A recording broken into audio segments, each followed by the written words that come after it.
Olá, estamos aqui de volta, desta vez para cobrir a parte 2 do tópico 6 do curso EA 072, Inteligência Artificial em Aplicações Industriais, vinculado à graduação em Engenharia de Computação aqui da Unicamp, né?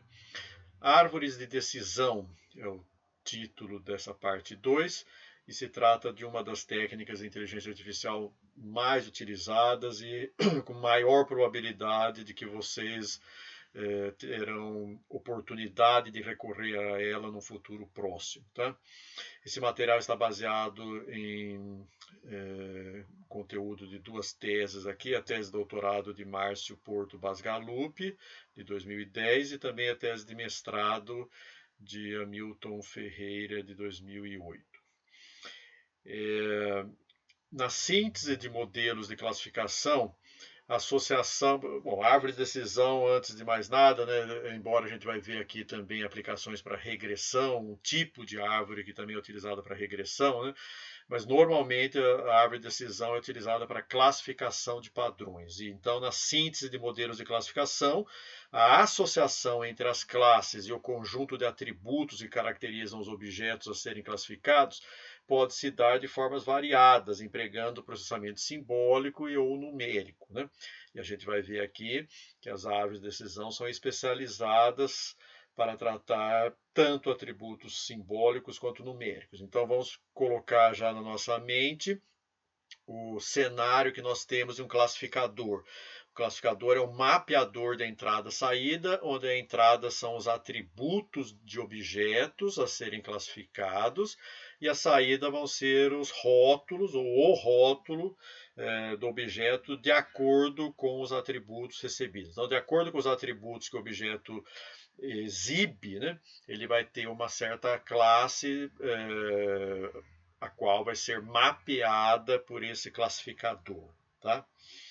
A construção dos modelos computacionais de classificação geralmente emprega um dentre dois paradigmas alternativos.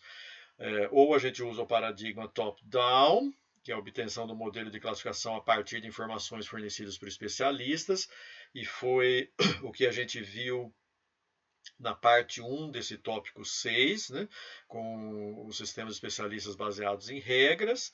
E agora nós vamos ver a abordagem bottom-up, que é a obtenção do modelo de classificação pela identificação de relacionamentos entre variáveis dependentes e independentes a partir de dados. Tá? E a árvore de decisão é um exemplo claro de uma abordagem bottom-up. Então, tanto o sistema especialista obtido, por exemplo, após extrair o conhecimento de um especialista de um certo domínio, quanto as árvores de decisão, ao final vão ser sistemas baseados em regras. Né? A questão é como chegar nessas regras. Na abordagem top-down, eu extraio essas regras entrevistando um especialista, e na abordagem bottom-up, eu extraio essas regras detectando automaticamente correlações e associações entre, entre as variáveis que estão presentes ali no conjunto de dados disponível do problema. Tá? Então, evidentemente, como eu já falei, né, se um classificador é um mapeamento de atributos para o rótulo da classe, evidentemente os dados também vão conter as variáveis dependentes e a variável independente, que é ao contrário, as variáveis independentes, que são as entradas, e a variável dependente, que é o rótulo de saída. Né?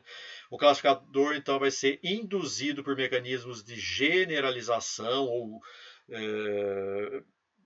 generalização fundamentados em exemplos específicos, ou seja, sempre o conjunto de dados, por maior que seja, é finito e possivelmente também sujeito a ruído. Né? Então, eu vou partir desse conjunto específico, particular e finito de informação e generalizar para uma lei universal que indica como classificar novos objetos. Né? Evidentemente, existe proposta também para dados não rotulados, que a gente vai falar ainda aqui, né, que tem a ver com o que a gente chama de treinamento não supervisionado, né? Então, as árvores de decisão, tema desse tópico, dessa parte 2, pelo menos, né, estão fundamentadas no paradigma bottom-up e sua aplicação requer as seguintes condições: toda a informação sobre cada objeto a ser classificado deve poder ser expressa em termos de uma coleção fixa de propriedades ou atributos. Então, todos os objetos que eu vou classificar devem ser passíveis de serem descritos por um mesmo vetor de atributos, ok? Dessa forma, objetos distintos não podem requerer coleções distintas de atributos. Bases de dados que atendem esses requisitos são denominadas flat files e caracterizam, por exemplo, planilhas do Excel, base de dados 2D, né, onde eu tenho nas colunas os atributos e nas linhas os objetos, ou vice-versa. Tá? É evidente que, como nós vamos ver um pouco adiante, existem algoritmos que trabalham com dados faltantes. Então, se tivermos objetos aí que têm mais atributos que outros, né, a gente pode considerar o conjunto máximo de atributos para todos os objetos, e aqueles objetos que não possuem algum subconjunto de atributos, a gente põe como dado faltante ali e consegue trabalhar do mesmo jeito. Tá? Mas vamos simplificar aqui e supor que todos os objetos a serem classificados podem ser descritos pelo mesmo conjunto de atributos. Então, o número de classes pode ser definido a priori, o que transforma o modelário num processo de treinamento supervisionado, e é o que a gente vai evidenciar aqui nas técnicas e nos exemplos, né? Ou então será definido automaticamente a partir dos dados disponíveis, o que caracteriza um processo de treinamento não supervisionado. Há duas possibilidades de classes discretas e classes contínuas. Até agora, no curso, quando ocorria essa situação, eu não chamava de classe contínua, eu chamava de um problema de regressão. Né? Ou então eu associava essa saída contínua de um classificador à probabilidade da classe. Né? Então é só distinguir isso, né? Que quando a gente fala em classes discretas, eu estou realmente apontando um conjunto finito de classes ali, né? E quando eu falo de classes contínuas, é porque eu estou dando uma saída contínua que eu vou interpretar ali como se fosse um problema de regressão, ok? É um detalhe que pega assim, na hora da implementação, mas também depende um pouco do contexto, do interesse e dos objetivos da aplicação. Tá? Então deve haver uma quantidade bem maior de objetos do que classes, inclusive para permitir a aplicação de testes estatísticos. Toda vez que a gente vai trabalhar com ferramentas centradas em dados, normalmente quanto mais dados eu tenho, a performance da ferramenta tende a melhorar, a capacidade de evitar overfitting, underfitting também. Okay? Agora, quantidade não é qualidade e nós não vamos entrar nessa discussão aqui. Então, não necessariamente um conjunto que, em princípio, a gente pode dizer que é pequeno de amostras, né? Não necessariamente ela não seja representativa do problema, mesmo sendo um conjunto pequeno, desde que essas amostras não tenham redundância, né, cada uma delas realmente represente informação nova e relevante, ok? Então, a relevância da amostra, a ausência de redundância, acabam permitindo que menos amostras digam mais sobre o problema, ok? Então tudo depende mesmo da complexidade intrínseca do problema, do número de classes, do número de atributos. Então é caso a caso para dizer se a quantidade de amostras é suficiente ou não. E há experimentos que a gente pode fazer, por exemplo, reduzindo o tamanho da base para ver se a performance do classificador se mantém ou não, né? A gente consegue fazer estimativas algumas mais ou menos confiáveis sobre a qualidade do conjunto amostral disponível, né? A tarefa de classificação deve poder ser implementada de forma lógica, ou seja, empregando uma base de regras de decisão. Ao final da construção de uma árvore de decisão, eu vou poder caminhar pela árvore e isso vai acabar produzindo uma sequência, uma cadeia de regras de decisão, ok?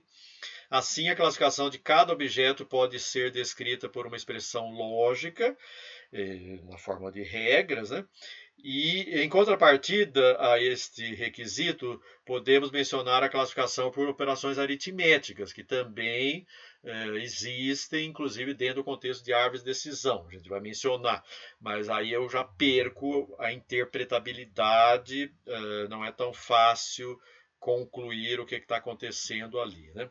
Como, por exemplo, vocês fizeram naquele classificador linear da primeira atividade computacional do curso, né, para separar os dígitos manuscritos em 10 classes. Tá? Então, ali a gente trabalhou com combinação linear de atributos e, portanto, eu não tinha essa interpretação tão clara. Né?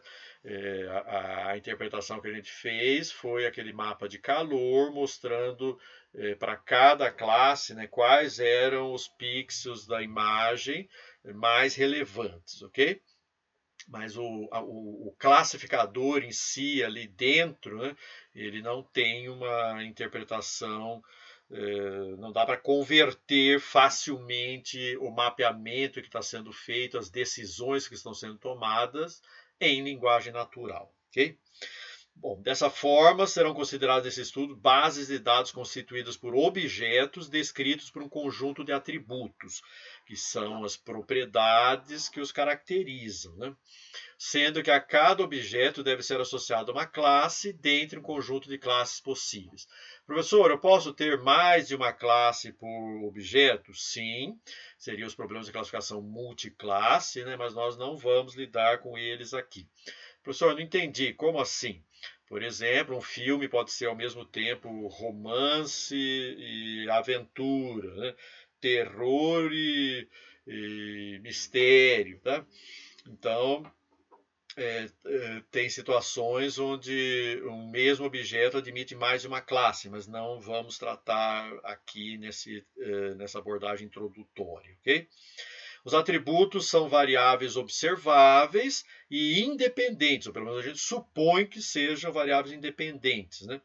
Para poder compor a entrada do classificador, que assumem valores em variados domínios. A boa notícia aqui é que a gente pode especificar os domínios dos atributos em 3 classes, né? Domínio contínuo, assume valores numéricos, intervalos no eixo dos números reais e, portanto, eu posso ordenar tranquilamente, né? O domínio categórico ordinal, onde os atributos assumem um conjunto finito de valores que podem ser ordenados, e o domínio categórico não ordinal, onde os atributos assumem um conjunto finito de valores que não podem ser ordenados, né? Então, eu tenho, na hora de lidar com os atributos que compõem, que caracterizam cada objeto a ser classificado, né, eu vou ter que identificá-los como pertencente, cada atributo pertencente a uma dessas 3 classes aqui. Ou o atributo é contínuo, ou é categórico ordinal, ou é categórico não ordinal. Ok? Professor, um atributo inteiro, ele, como que eu classifico aqui? Ele é um categórico ordinal, tá? Ele não é contínuo e não é categórico não ordinal. Então, ele é um categórico ordinal. É um conjunto finito de valores que podem ser ordenados. Ah, mas os inteiros não são finitos, né? Mas o nosso conjunto de dados é finito, né? Então, a gente vai trabalhar com a árvore de acordo com a cardinalidade do conjunto ilustrado nos dados que eu tenho disponível, né? Então, é sempre um conjunto finito e, portanto, sim, o conjunto dos inteiros entra bem aqui na classe dos atributos categóricos ordinais. A classe é uma variável dependente, cujo valor é definido a partir dessas variáveis independentes, ou seja, dos atributos que caracterizam os objetos. Árvores de decisão são geralmente aplicadas junto a grandes bases de dados, justamente porque nessas situações fica praticamente inviável eu ter um especialista no domínio, né, capaz de me fornecer as informações a priori, né. Para tanto, regularidades implícitas presentes na base de dados devem ser descobertas automaticamente e expressas predominantemente na forma de regras. Então, mais do que isso, né, eu não só tenho que fazer essa descoberta das regularidades, das associações de entrada e saída de forma automática, mas eu tenho que capturar o menor número possível de variáveis relevantes e não redundantes, né? Então, essa é as técnicas de construção de árvores de maior sucesso são aquelas que tentam chegar a atender esse compromisso. Conhecimentos de inteligência artificial e estatística, né? No caso da inteligência artificial, busca, representação na forma de regras, né? Técnicas de inferência indutiva, dedutiva, né? São comumente empregados para a geração de árvores de decisão. A parte estatística entra medidas de entropia, informação mútua, correlação e ganho de informação, coisas que a gente vai ver ainda nesse tópico, tá? Bom, a árvore de decisão e a tarefa de classificação. O aprendizado indutivo de árvores de decisão é geralmente dividido em aprendizado supervisionado e não supervisionado, embora o semi-supervisionado também possa ocorrer. Para quem nunca ouviu falar, tem aí essa referência de Chappelle e coautores de 2006, mas o nome está dizendo, se é semi-supervisionado, significa que apenas um conjunto dos dados é rotulado e a outra parte, o outro conjunto dos dados disponíveis é não rotulado. E você vai ter que sintetizar o seu classificador, levando em conta ambos os conjuntos de dados. Tá? Não vamos entrar em detalhes dessas técnicas, e para quem tiver interesse e necessidade de se aprofundar mais, a sugestão é esse livro-texto aqui. Tá? Uma tarefa de classificação bastante conhecida é o diagnóstico médico, em que para cada paciente são definidos atributos contínuos ou categóricos ordinais e também os categóricos não ordinais. Então, antes de eu virar para o próximo slide, né, lembre-se que nós também falamos de sistemas especialistas para diagnóstico médico. E aqui eu posso também focar nessa aplicação, mas nesse caso a abordagem vai ser bottom-up. Tá? Então, em cada paciente, os atributos podem ser contínuos ou categóricos ordinais, como idade, altura, peso, temperatura do corpo, batimento cardíaco, pressão, condição social, e atributos categóricos não ordinais, como sexo, cor da pele, local da dor. Então, vamos pegar aqui o local da dor, né? Por que ele é categórico não ordinal, né? Se eu estou com dor no braço, ou na cabeça, ou na barriga, tá? Não tem como colocar numa ordem. A intensidade da dor, sim, mas o local da dor não tem como eu associar a uma ordenação, ok? Professor, outros exemplos em outras áreas, por exemplo, tipo de atividade comercial. Você tem farmácia, supermercado, padaria, cafeteria, ok? Ok, algumas são um pouco mais similares com padaria e cafeteria, mas enfim, não dá para fazer uma ordenação dos tipos de atividades comerciais e assim vai para muitos problemas aí onde eu tenho atributos categóricos não ordinais e tenho que saber lidar com eles. Né? A ausência de ordem é um desafio, porque elimina uma estrutura que eu poderia explorar. Ok? Bom, a tarefa do classificador, então, é realizar um mapeamento dos atributos para a classe, né? Então, isso é muito importante e é óbvio para a maioria de vocês aqui que estão assistindo essa videoaula, né? Mas caso tenha alguém que ainda não assimilou essa informação, né, por favor, trabalhe daqui para frente com isso. A árvore de decisão vai receber na entrada um conjunto de atributos de um objeto e vai decidir por uma classe para esse objeto, né, a partir apenas do valor desses atributos. Na figura 7, que a gente vai ver a seguir, é ilustrado um diagrama do processo de indução de um classificador. Então vamos lá ver a figura primeiro, depois eu volto aqui, né?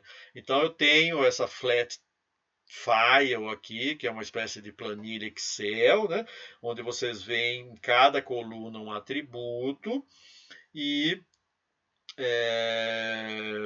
em cada linha um objeto, ok? E o diagnóstico aqui é a classe, né? Eu quero saber se o paciente está doente ou saudável, né?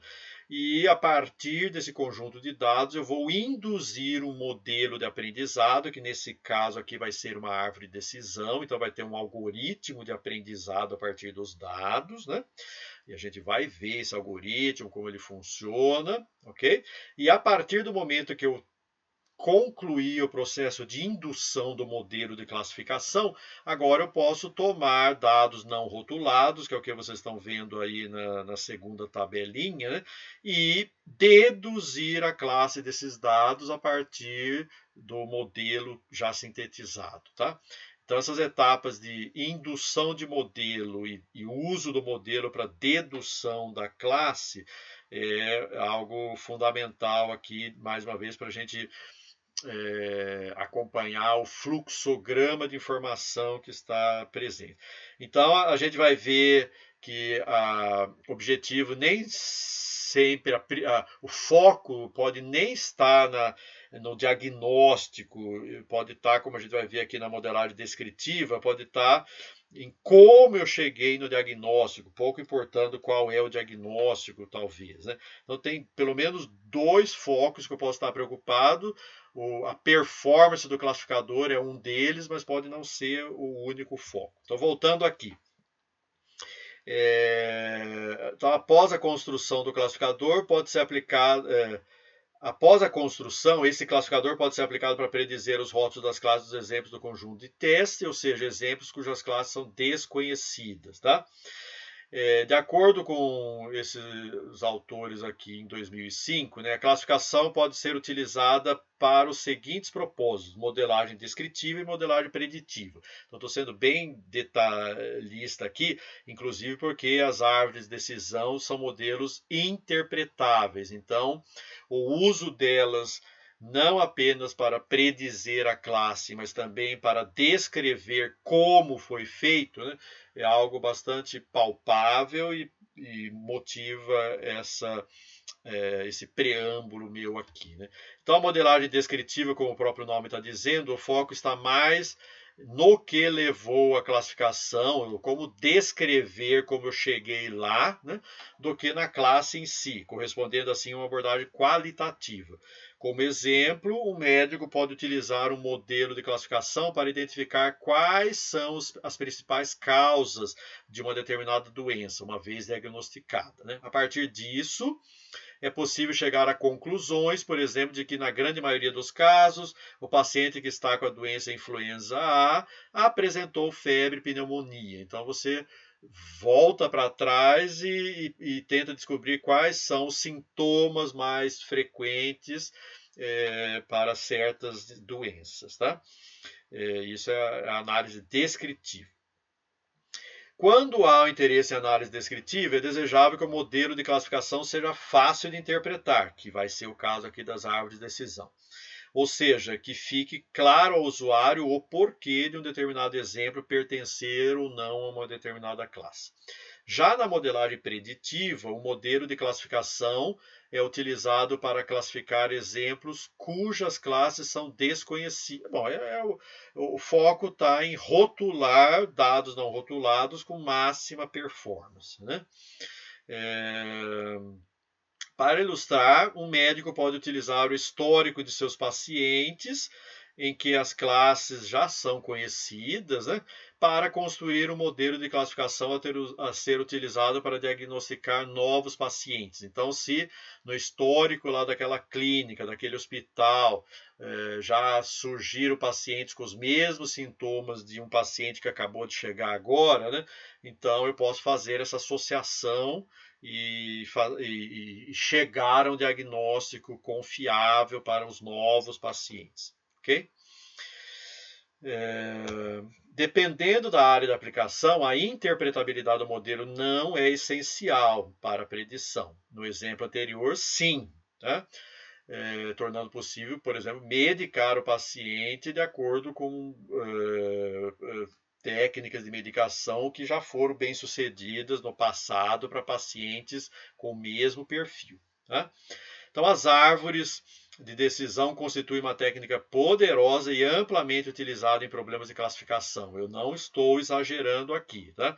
De fato, é impressionante a rapidez e a eficiência com que eu construo uma árvore a partir de dados e a quantidade de problemas práticos em que as árvores de decisão continuam sendo utilizadas com sucesso e com relações aí de custo-benefício bastante compensadoras. Uma das razões para sua popularidade é o fato do conhecimento adquirido ser representado por meio de regras. Essas regras podem ser expressas em linguagem natural, facilitando o entendimento por parte das pessoas, principalmente os leigos aí que não querem se aprofundar muito nos processos envolvidos e querem apenas as descrições qualitativas, né? Como exemplos de modelos de classificação que não são baseados em regras, temos os K-vizinhos mais próximos, onde a classificação eu tomo, dado um objeto que eu quero rotular, né? Eu pego K amostras rotuladas mais próximas daquele objeto, por proximidade dos atributos mesmo, né? E olho qual é a rotulação majoritária desses K objetos mais próximos, tá? E o voto majoritário aí vai identificar a classe do objeto. Então essa é a técnica K vizinhos mais próximos. Temos as máquinas de vetores suporte, já vistas na parte 1 do curso, que são máquinas de aprendizado que trabalham com o princípio de kernel, né? E temos as redes neurais artificiais também vistas na parte 1 do curso. E as redes neurais artificiais têm ganho interesse elevadíssimo com base não só em performance, escalabilidade e também interpretabilidade hoje, né?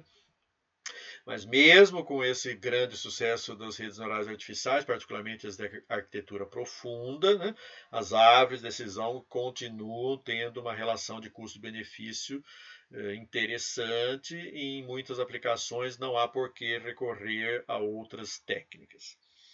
Para ilustrar o funcionamento básico de uma árvore de decisão, finalmente vamos pegar um problema de diagnóstico de pacientes, da figura 7, esse problema aqui, tá? Onde eu estou? Nossa, foi muito para frente aqui, voltando.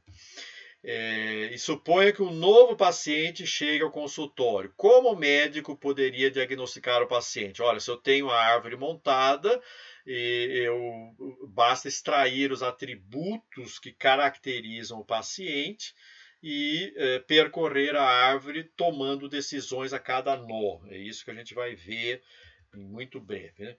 Bom, então eu tenho que escolher que perguntas eu vou fazer, que decisões eu vou tomar a cada nó da árvore, né? Então a primeira pergunta que pode ser feita ao paciente é se ele tem sentido dor. Será que é a pergunta mais relevante para se fazer em primeiro lugar? Então tudo isso a árvore de decisão vai descobrir para você, tá? E se essa é a primeira pergunta, ela vai ser a decisão que está no nó raiz da árvore.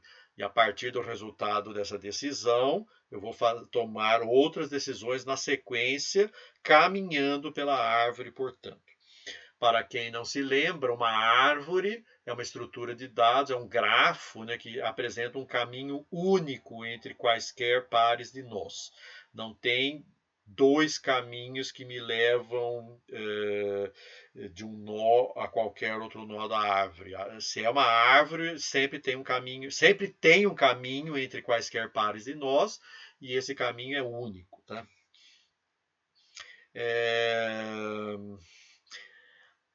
A seguir, portanto, quando eu estou caminhando pela árvore já construída, né, outras perguntas podem ser feitas dependendo da resposta obtida na primeira pergunta. Por exemplo, se o paciente está tendo febre ou enjoos, ou ainda se tem notado alguma mancha no corpo. Então, vocês percebem que existem várias perguntas que eu posso fazer para extrair atributos do paciente, o que ele está sentindo. E há uma sequência prioritária de perguntas de acordo com o grau discriminativo desse sintoma, tá? Tudo isso a árvore vai ter que levar em consideração, ou a técnica de construção da árvore vai ter que levar em consideração. O exemplo anterior apresenta uma forma de solucionar um problema de classificação por meio de uma sequência de perguntas sobre uma série de características de um objeto, no caso, um paciente. Uma vez obtida a resposta àquela pergunta, outra pode ser realizada até que se chegue a uma conclusão sobre a classe a que pertence o objeto. Então, as folhas das árvores de decisão representam os nós terminais onde eu classifico o objeto. Tá? Enquanto eu não chegar numa folha, eu vou fazendo perguntas, eu vou realizando decisões e, portanto, aplicando atributos e avaliando atributos dos objetos. Tá? Essa sequência de perguntas e suas possíveis respostas podem ser organizadas na forma de uma árvore de decisão, como falei, a qual é uma estrutura hierárquica composta por nós e arestas. Dessa forma, é possível utilizar uma árvore de decisão para classificar um novo paciente como saudável ou doente, chegando ao nó terminal dessa árvore, uma folha da árvore, né? Partindo da raiz até uma folha. Para isso, basta partir do nó raiz e ir percorrendo os nós intermediários através das respostas aos testes de cada nó interno, que eu estou chamando aqui de decisão, por isso árvore de decisão, né? Até chegar em um nó folha, o qual indica a classe correspondente do novo paciente. Professor, e se esse nó folha tiver um conjunto de objetos ali que pertence a mais de uma classe? Então vai haver erro de classificação, porque no nó folha eu vou decidir a classe de todos os objetos ali como a classe majoritária que chegou até ali. Okay? Além da obtenção da classe, a grande vantagem é que a trajetória percorrida até o nó folha representa uma regra, ou uma cadeia de regras, né? Facilitando a interpretabilidade do modelo pelo usuário, no caso, um médico aqui. Né?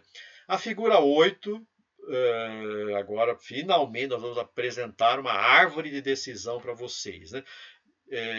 Que está nessa figura 8, é uma estrutura que contém folhas indicando uma classe e nós de decisão, que define algum teste sobre o valor de um atributo específico, ou de um subconjunto de atributos, se a cada nó eu testar mais de um. Né?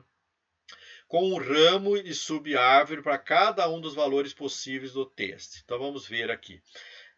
Então eu tenho 2 nós intermediários e 3 nós folhas, nós terminais. Né? Então, vocês percebem aí que nos nós terminais eu tenho a classificação cliente sem risco ou cliente com risco.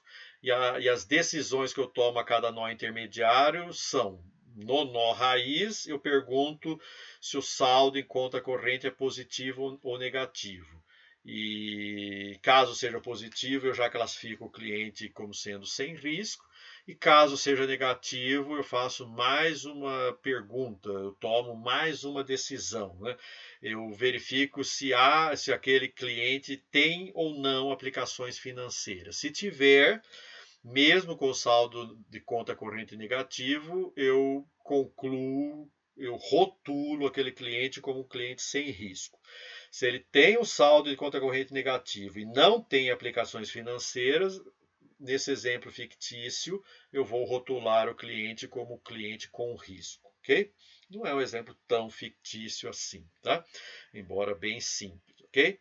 Então, caminhando pela árvore, eu defino claramente o que me leva a classificar o cliente como sem risco ou com risco, ok?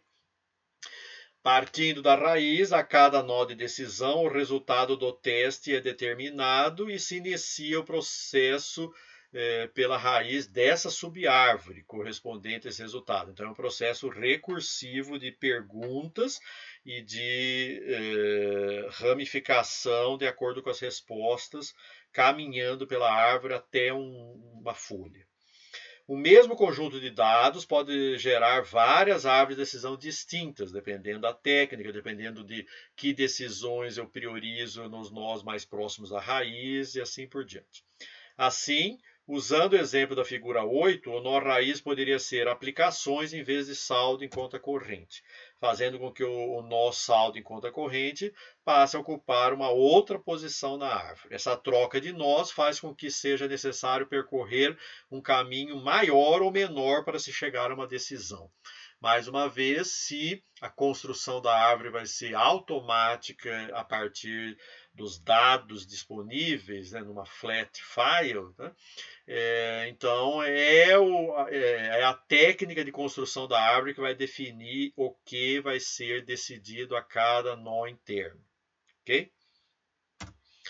Na construção da árvore de decisão, procura-se associar a cada nó de decisão um atributo mais informativo. Então aqui a gente já começa a ver como são esses algoritmos de construção. Então, a cada nó de decisão, eu vou optar, o algoritmo que está construindo a árvore vai optar pela pergunta, né, ou pelo teste de atributo mais informativo entre aqueles ainda não utilizados no caminho desde a raiz da árvore, né? Então, cabe agora a gente identificar o que seria o atributo mais informativo dentre todos os atributos candidatos, certo?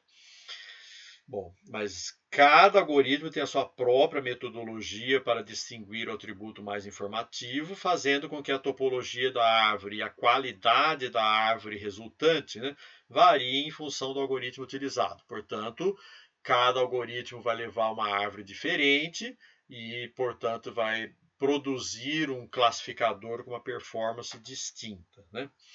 E cabe perguntar qual é o algoritmo mais robusto, mais adequado para a minha aplicação, que leva uma árvore mais enxuta ou mais, sei lá, coerente com o conhecimento prévio disponível, coisas do gênero, tá? Então, não vai ser um único algoritmo que nós vamos ver aqui e também não será nessa abordagem introdutória aqui que nós vamos responder para vocês qual é o melhor algoritmo a ser utilizado, tá? No caso, na demanda que vocês tiverem. Seção 12, eu estou seguindo a numeração aqui, vem crescendo desde a parte 1, tá? Então, principais conceitos vinculados à indução de árvores de decisão. Agora a gente vai começar a caminhar para o algoritmo de construção automática da árvore, numa abordagem bottom-up a partir dos dados. Então, uma vez construída uma árvore de decisão, seu uso é imediato e muito rápido computacionalmente. Além disso, a interpretabilidade da árvore é um dos seus pontos fortes, como a gente vem destacando bastante, né? Então, cabe aqui fazer essa ressalva. De fato, sempre que eu preciso caminhar por uma árvore, essa tarefa é considerada computacionalmente barata, tá? Qualquer que seja o cenário.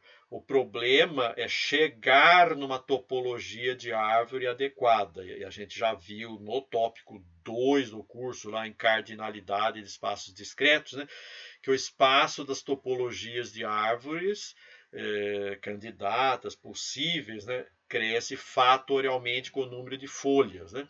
Portanto, O problema aqui não está em caminhar para uma árvore de decisão uma vez definida a árvore, né? O problema está em chegar numa árvore relevante de alta performance, dentre todas as topologias de árvores candidatas, né?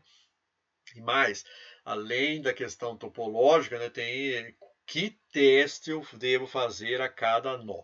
Por mais que esse problema pareça infactível, né, mas vamos ver algoritmos que têm uma performance aí, escalam muito bem, né?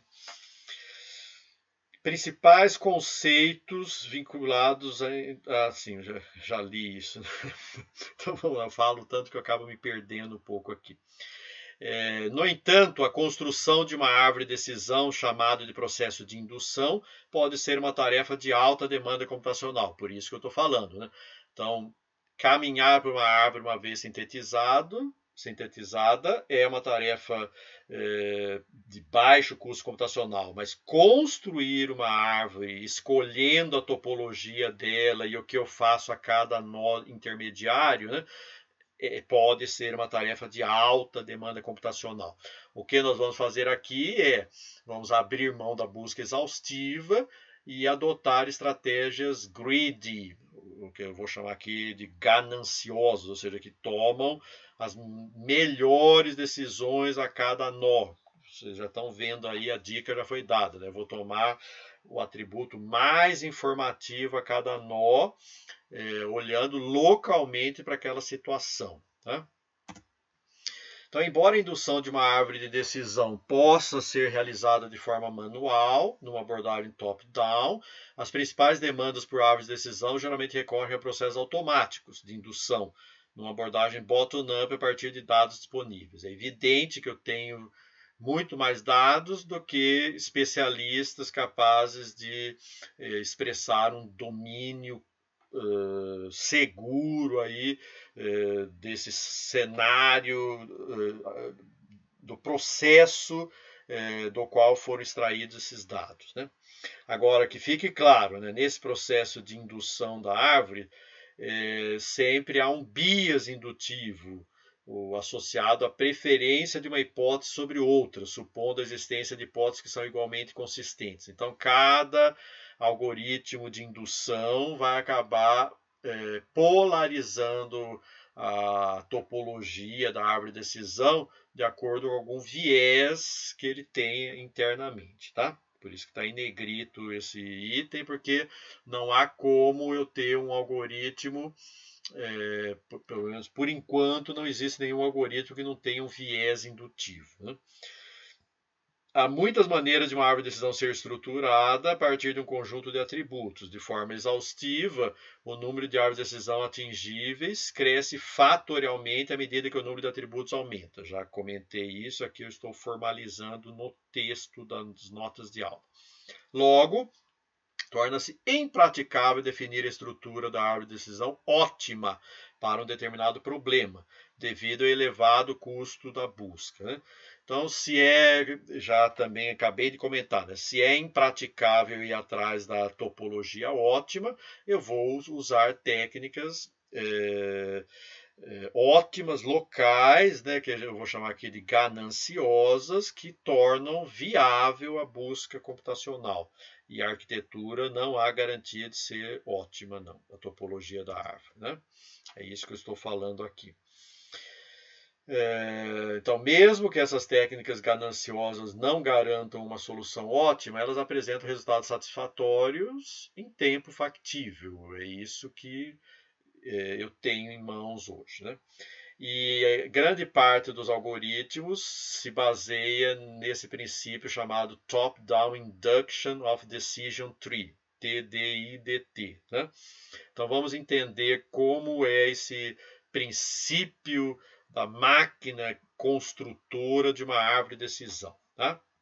Então, o TDIDT é um algoritmo bem conhecido e é utilizado como base para muitos construtores ou indutores de árvores de decisão. Dentre eles, os mais conhecidos são o ID3, o C4.5 e o CART. Nós vamos ver os três e contrastar cada um eles entre si. Tá?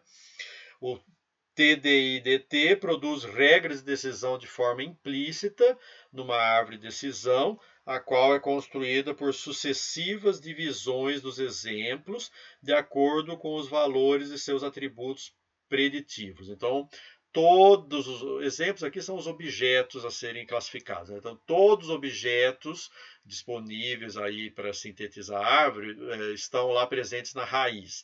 A partir do momento que eu uso algum atributo e faço um teste do valor daquele atributo, eu vou tomar uma decisão e alguns desses objetos vão caminhar para um sub-ramo da árvore e outros para um outro sub-ramo. É isso que eu estou dizendo aqui, né? Então, esse processo é conhecido como particionamento recursivo. E é claro que a cada particionamento e geração de um nó interno ou de uma folha, né, eu vou querer ir purificando os objetos naquele nó. Porque quando eu chego nas folhas, eu quero que só haja objeto. O ideal, né, seria que só houvesse objetos de uma única classe, né? Nem sempre isso é possível. Então, acho que já deu para entender a dinâmica, né? Você vai particionando, você vai testando os valores de algum ou de um subconjunto de atributos dos objetos e vai particionando de acordo com a diferença que caracteriza os objetos, né? E a cada partição você espera que, olhando para os nós filhos, né, que foram gerados, que você vá purificando aquele conjunto de objetos, de modo ao final que só tenha uma única classe, não haja mistura de classes. Tá? O esqueleto do algoritmo TDI-DT é baseado em três possibilidades sobre um conjunto de treinamento T contendo K classes. Né? Então eu tenho esse conjunto de treinamento T e eu tenho K classes possíveis para rotular os objetos de T. Então a primeira situação é T contém um ou mais objetos, sendo todos de uma certa classe CJ. Assim, a árvore de decisão para T é um nó folha que identifica a classe CJ, ou seja, eu já cheguei àquela situação ótima que eu quero, né? Todos os objetos do nó pertencerem a uma única classe. Então, se eu partir dessa situação, esse nó raiz é um nó folha e acabou a minha construção. Tá? Mas como é um processo recursivo, né, esse teste eu vou fazer para todos os nós intermediários que eu for gerando. Né? Teste número 2. Se T não contém objeto algum. Então, pode acontecer isso, né? Eu ter um certo nó que pode vir a ter algum objeto quando for trabalhar com dados de validação ou teste, mas para os dados de treinamento não tem nenhum objeto com aquele conjunto de atributos que caracteriza o nó. Né? Então, nesse caso, a árvore de decisão também é um nó folha naquele nó que eu estou avaliando, né? Mas a classe associada deve ser determinada por uma informação externa, porque se não há objeto, não há rótulo, e eu tenho que usar alguma informação externa para rotular aquele nó folha. Né? A terceira situação, que é a mais corriqueira enquanto eu estou construindo a árvore, é a seguinte: esse conjunto de objetos T contém exemplos pertencentes a mais de uma classe. Nesse caso, a ideia é dividir T em subconjuntos que são ou tendem a se dirigir para coleções de exemplos com classes únicas. Comentei isso, né? Para isso, é escolhido um atributo preditivo A que possui um ou mais possíveis resultados. E digamos que serão N os possíveis resultados do atributo A. Então, eu vou fazer uma partição do conjunto de objetos T em N grupos, em N partes. Tá? E eu vou querer maximizar a pureza de cada uma desses N subgrupos. Tá? Então, T é particionado em subconjuntos T1 até Tn, onde Ti contém todos os exemplos de T que têm resultado OI para o atributo A. A árvore de decisão para T consiste de um nó de decisão, identificando o teste sobre o atributo A e uma aresta para cada possível resultado, que vão ser N nós filhos. Né? No lugar de um único atributo A, pode também ser considerado um subconjunto de atributos. O mesmo algoritmo de indução de árvores de decisão, passos 1, 2, 3 do slide anterior, né, é aplicado recursivamente para cada subconjunto de exemplos TI, com I variando de 1 até N. Então, se eu tenho agora N filhos para um nó raiz, vamos dizer que eu comecei agora, né, então para cada um desses N filhos, eu vou aplicar o TDI-DT recursivamente. Tá? Basicamente, esse algoritmo é uma busca gananciosa que procura, sobre um conjunto de atributos, aqueles que melhor dividem o conjunto de exemplos em subconjuntos. O melhor está aí entre aspas, porque eu ainda não defini o que é esse melhor. Eu só dei algumas dicas ali, né? Tenho que maximizar a pureza da classe, mas como chegar a isso? Inicialmente, todos os exemplos são colocados em um único nó, chamado de raiz. A seguir, um atributo preditivo é escolhido para o teste desse nó e, assim, dividir os exemplos em subconjuntos. Esse processo se repete recursivamente até que todos os exemplos estejam classificados sem erro, ou então até que todos os atributos preditivos já tenham sido testados ou não exibam mais poder discriminativo. Tem atributos que não discriminam nada, né? São apenas candidatos ali. O mesmo atributo preditivo pode ser utilizado múltiplas vezes, em múltiplos testes, em múltiplos nós intermediários, tá? Se ainda houver múltiplos valores desse atributo no nó, permitindo estabelecer novas partições, ok? Então dá para perceber que esse TDI-DT ele faz aquilo que, recursivamente, né, ele faz aquilo que é necessário mesmo, ou seja, eu tenho que escolher o atributo que mais purifica os dados ao particioná-los, aos objetos ao particioná-los, né?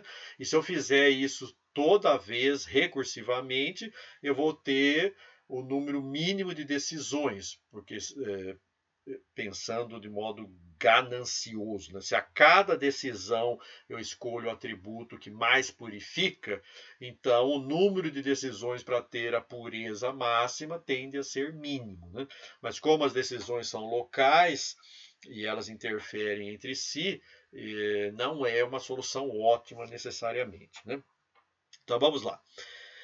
Escolha dos atributos preditivos e critérios de parada. O critério de seleção define qual atributo preditivo é utilizado em cada nó da árvore, né? Dentre todos os candidatos. Existem diferentes tipos de critérios de seleção, sendo esta uma das variações entre os diversos algoritmos de indução de árvores. Esses critérios são definidos em termos da distribuição de classe dos exemplos antes e depois da divisão, ok? Como falei, eu tenho que maximizar a pureza. Então eu comparo a pureza do nó pai com a pureza média, vamos chamar assim, dos nós filhos, tá? Se houver um ganho, eu vou comparar com o ganho fornecido pelos demais atributos candidatos. Aquele atributo que levar o maior ganho de pureza é o que eu vou escolher, tá? Então está revelado aí o segredo da indução de árvores de decisão. Ah, professor, mas é um problema combinatório explosivo. Eu tenho que testar cada nó, então todos os atributos candidatos? Sim, e embora aparente ser um problema combinatório aí incontrolável, né, mas não é assim. É pesado, é custoso, mas a lei de Moore nos permitiu chegar a algoritmos com uma boa escalabilidade e bastante eficientes, porque se eles testam todos os atributos antes de decidir, né, então a cada nó de fato, a árvore está fazendo a pergunta, está tomando a decisão mais discriminatória que vai acabar então levando ao número mínimo de regras para classificar qualquer objeto que eu queira, tá? A maioria dos algoritmos de indução de árvores de decisão trabalha com funções de divisão univariável, ou seja, cada nó interno da árvore é dividido de acordo com um único atributo. Nesse caso, o algoritmo tenta encontrar o melhor atributo. É o que eu estou mencionando agora. Agora, nada impede que eu teste mais de um atributo por nó ou que eu combine linearmente múltiplos atributos e produza ali um hiperplano separador. Tá? O problema é aí a coisa começa a complicar mesmo. Né?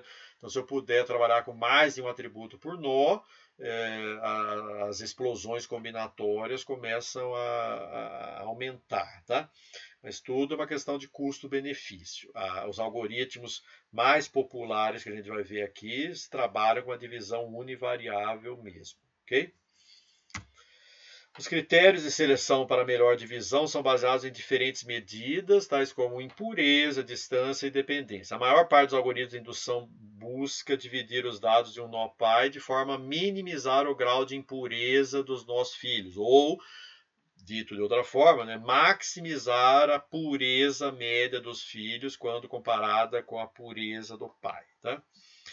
Quanto menor o grau de impureza, mais desbalanceada é a distribuição de classes. Em um determinado nó, a impureza é nula se todos os exemplos nele pertencerem à mesma classe.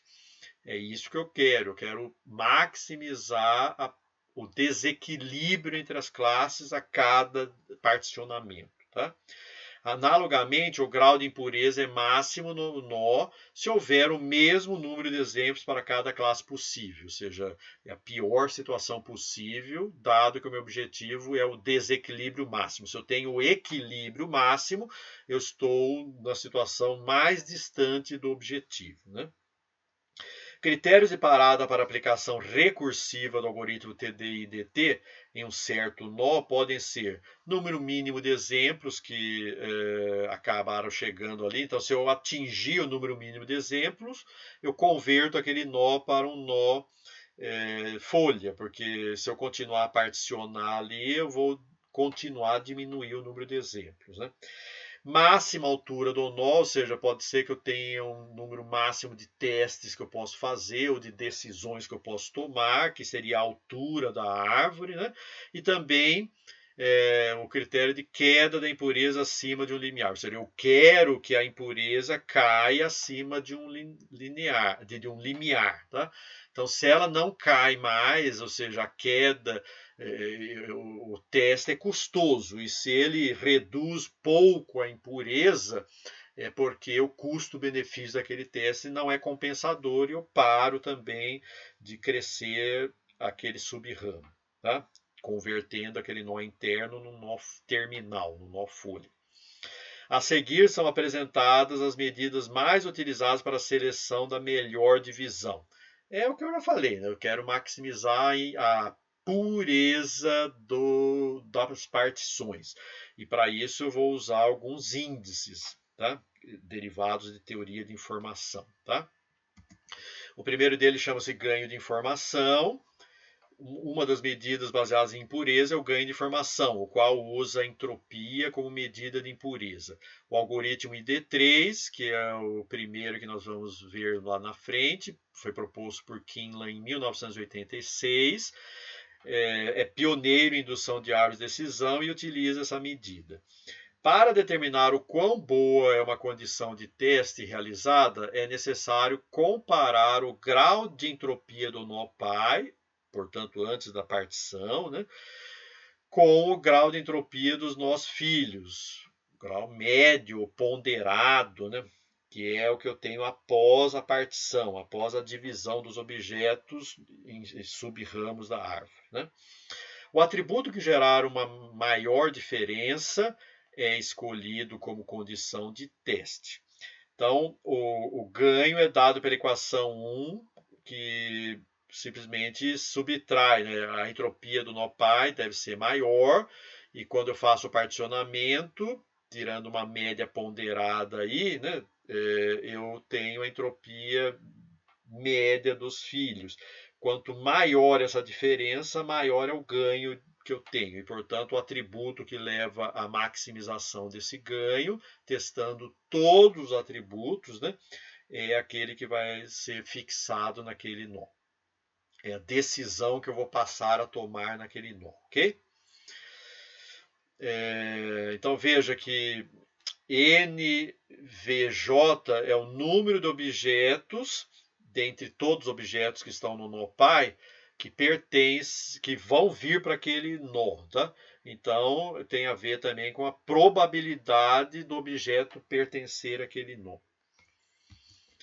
Bom, o grau de entropia, essa medida aqui, entropia de VJ, né, é a entropia de Shannon mesmo, né? Então, o grau de entropia é definido pela equação 2, né? Eu vou mostrar como se comporta essa equação conforme a probabilidade varia entre 0 e 1. P de I barra nó é a probabilidade do objeto pertencer à classe I, dado que ele chegou a esse nó, tá? E a gente vai ver que a entropia é máxima quando a probabilidade de cada classe tende a ser a mesma, né? E a entropia vai para zero, por exemplo, quando a probabilidade de uma classe tende a 1 e a das demais vai para zero, né? Então é realmente uma medida de impureza, né? Quanto maior a impureza, quanto maior o equilíbrio entre os representantes de cada classe, maior a entropia. Quando maior o desequilíbrio entre as classes, menor a entropia. Então é um índice que mede o que eu preciso mesmo, né? O critério de ganho seleciona como atributo o teste aquele que maximiza o ganho de informação. O grande problema ao se utilizar esse critério é que ele dá preferência a atributos com muitos valores possíveis. Então, ele tem um viés aí, né? Então, atributos que têm muitos valores possíveis são preferidos sobre atributos que têm menos valores possíveis, mesmo que o poder discriminante do que tem menos seja maior, tá? Então eu vou ter que corrigir esse viés e a gente vai ver a seguir como fazer isso. Mas o algoritmo ID3 usa esse ganho de informação e já produziu desempenhos interessantes aí, né? Um exemplo claro desse problema de atributos com muitos valores possíveis é caso eu, por exemplo, coloque, a gente vai ver um exemplo prático a seguir, mas eu coloque um identificador único para cada objeto da planilha Excel ali, tá? Normalmente a primeira coluna de uma planilha Excel é um identificador único, né? Se eu usar esse identificador único, que ele é inútil na prática, né, porque ele não discrimina nada, né, eu vou ter a máxima pureza, porque cada nó filho vai ter um único objeto, portanto vai ter pureza máxima, né? Uma única classe vai estar representada em cada nó filho. Então é uma situação extrema, inútil, né? Mas que leva a um ganho de informação máximo, né? Então a gente vai ver a seguir uma forma de tirar esse viés aí, ou pelo menos reduzir o impacto dele, corrigir, atenuar esse viés, né? Então vamos lá. A forma como a gente vai fazer isso está nessa equação 3, que chama-se razão de ganho. Para solucionar o problema do ganho de informação, o próprio Quinlan, que é o grande autor intelectual aí dessas propostas de árvore de decisão, a partir do ID3 de 1986 e do C4.5 de 1993, né? Tudo ficou mais fácil e começaram a pipocar muitas outras propostas de árvore de decisão na literatura. Bom, então a partir aí da proposta de 1993 do Quinlan, a razão de ganho, que é o próprio ganho de informação, agora ponderado é relativo, né, dividido pela entropia do nó. Então, ao fazer essa divisão, em lugar de trabalhar só com a razão de ganho, mas se eu pego a razão de ganho, aliás, o ganho, em lugar de trabalhar só com o ganho de informação, se eu pego o ganho de informação e divido pela entropia do nó, eu chego no que eu chamo de razão de ganho. E esse critério agora, ele tem um viés desejável, ou seja, ele favorece mais atributos que têm menos valores possíveis, que levam, inclusive, quando utilizados, né, a árvores com menor número de filhos, portanto, árvores mais parcimoniosas, mais interpretáveis, né, que usam menos memória, menos recursos computacionais, ok? Então, essa normalização aí do ganho de informação da equação 2 produzindo essa equação 3 muda o viés e torna o desempenho superior, que foi o que o Kinlan constatou aí, né? Tem uma etapa intermediária que a gente pode adotar, né? Numa primeira etapa a gente pode calcular o ganho de informação para todos os atributos e após eu pego apenas aqueles atributos cujos ganhos de informação estão acima da média e aí então eu aplico a razão de ganho, tá? Então dessa forma Kinlan mostrou que a razão de ganho supera o ganho de informação tanto em termos de acurácia quanto em termos de complexidade das árvores geradas. Então vamos considerar um exemplo didático aqui para a gente entender como as coisas funcionam, tá? Extraído aqui desse site. Então veja aqui uma situação típica de uma planilha Excel, né, onde você tem 4 variáveis independentes e a variável dependente ali chamada target, que é se a pessoa vai ou não jogar golfe. Então a primeira variável, que é o panorama externo, né, se vai estar chuvoso, nublado ou ensolarado, são 3 valores possíveis para a variável outlook, né? 3 valores possíveis para a variável temperatura, 2 valores possíveis para a variável umidade e 2 valores possíveis para a variável vento, né? Ou ventania, né? E então a pergunta é, né, que teste, né, que decisão eu vou tomar dentre essas dentre esses 4 atributos aí, né? Que decisão eu vou tomar na raiz da árvore e nos demais nós intermediários. Para tanto, então eu vou usar o ganho de informação e a razão de ganho a seguir. Vamos lá. Então, considerando o nó raiz, que contém todos os dados da planilha, né, ele vai ter uma entropia de 0,94, tá?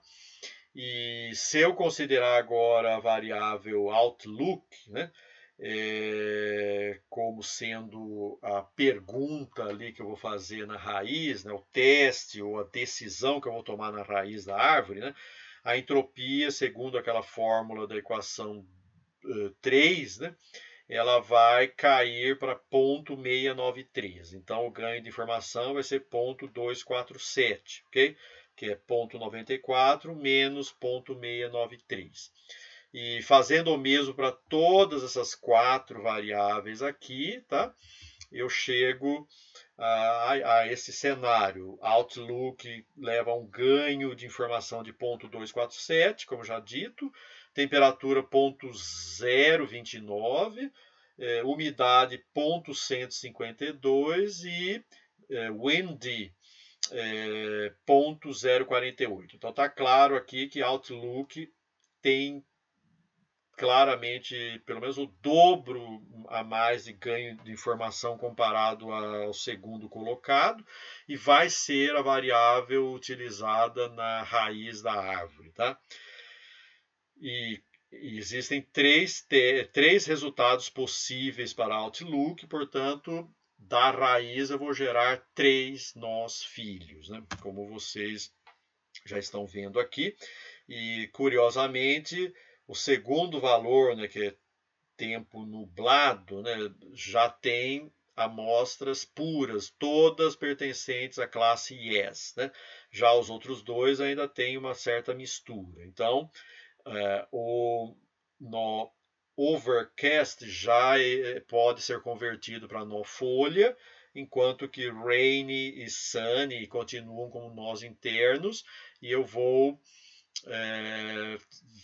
decidir que teste eu vou fazer em cada um deles usando a mesma equação 3 ali aplicada recursivamente, né? Então, como dito, né, estou construindo a árvore e o filho aí, overcast, já virou nó folha, tá? Enquanto que os outros dois não. E qual a escolha que eu faço para o subramo sunny e qual a escolha que eu faço para o subramo rainy, tá?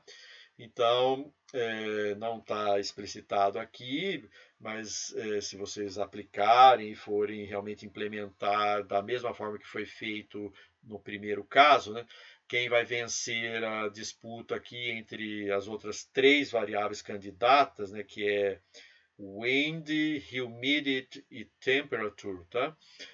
É wind, certo? E para rain, quem vai vencer é humidity.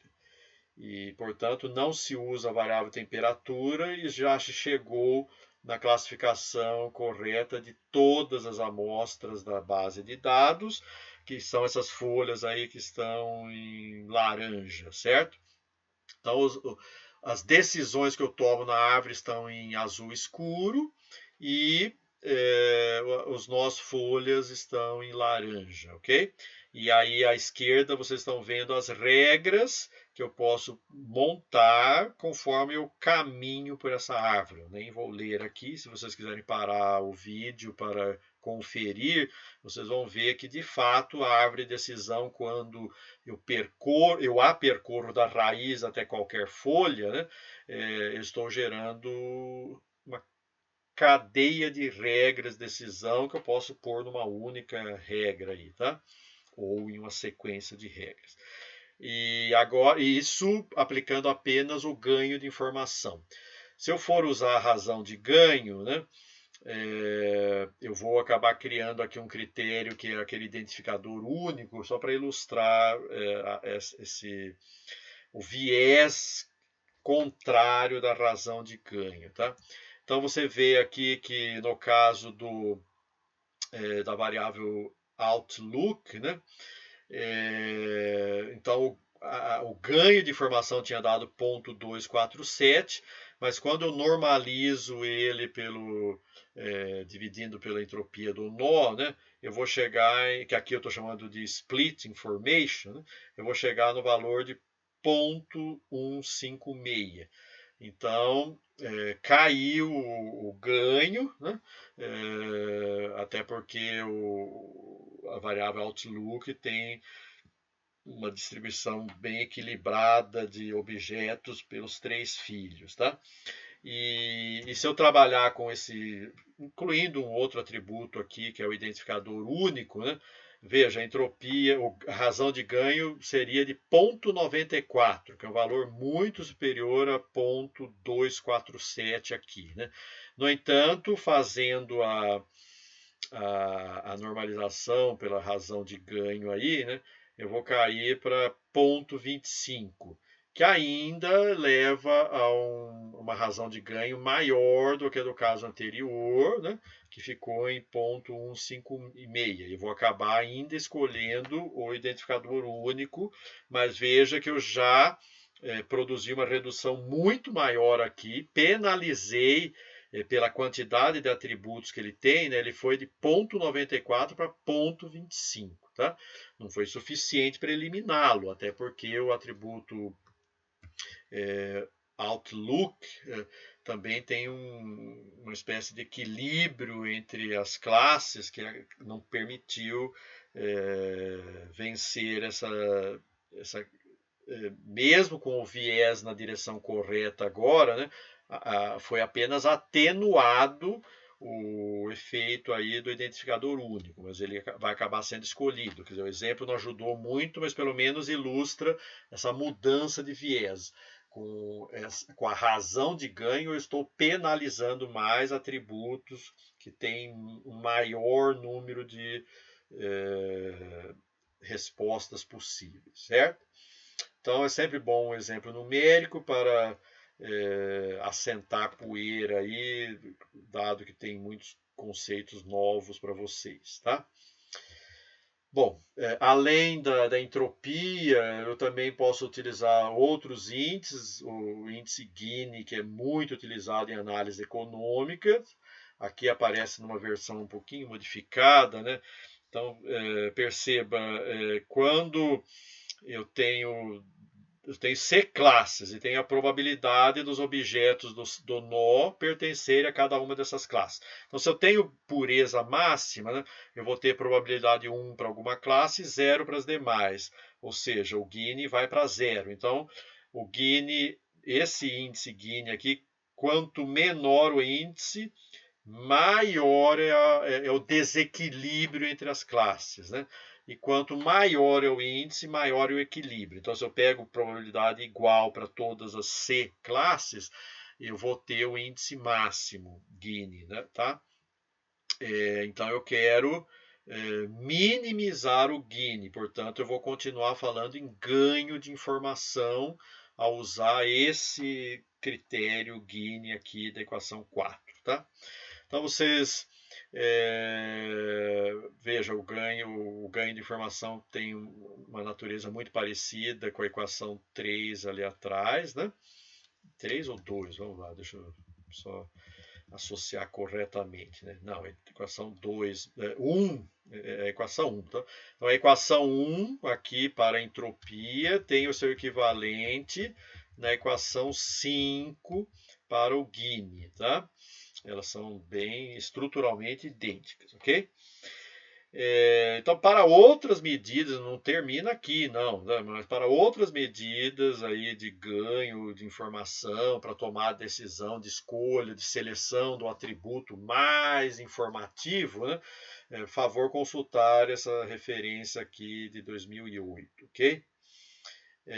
Agora a gente vai ver o comportamento das equações 2 e 4, como já tinha antecipado, né? Como se comporta entre a entropia e o Gini, conforme varia a probabilidade. Então a gente percebe que o pior caso é a probabilidade meio, pensando aqui em duas classes. De fato, se eu tiver 50% de chance do objeto ser de uma classe ou de outra, é a pior situação possível, né? É a situação com maior ausência de informação naquele nó.